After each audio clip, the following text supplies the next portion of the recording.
আসসালামু আলাইকুম, সবাই কেমন আছেন? আশা করি ভালো আছেন। আমিও আলহামদুলিল্লাহ ভালো আছি। হিমাস ফ্যামিলি চ্যানেলে সবাইকে স্বাগতম।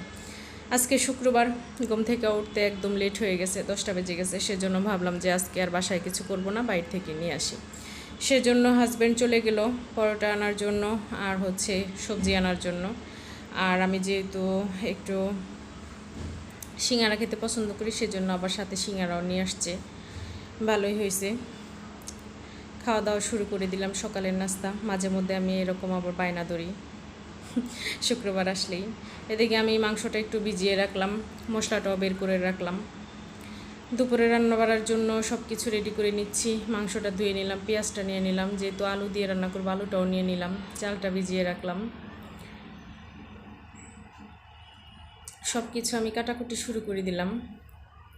কাটাকুটি আমার হয়ে গেছে মাশাল্লাহ। এখন আমি মাংসটা আগে আগে একটু বেশি বসিয়ে দিব, কারণ যেহেতু গরুর মাংস এটা হইতে একটু লেট হয় সেজন্য।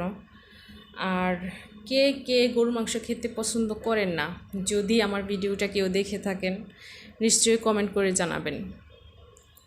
আর আমার গরুর মাংসের চেয়ে বেশি ভালো লাগে মুরগি। আমার মতো কে কে মুরগিও সবচেয়ে বেশি পছন্দ করেন কমেন্ট করে জানাবেন। সব মশলা আমি দিয়ে দিলাম, ভালো করে হাতে মাখিয়ে নেব, তারপরে বসিয়ে দেব। কারণ হাতে মাখানোটা বেশি যত ভালো হবে, মাংসটা মনে হয় যত টেস্টি হয় বেশি।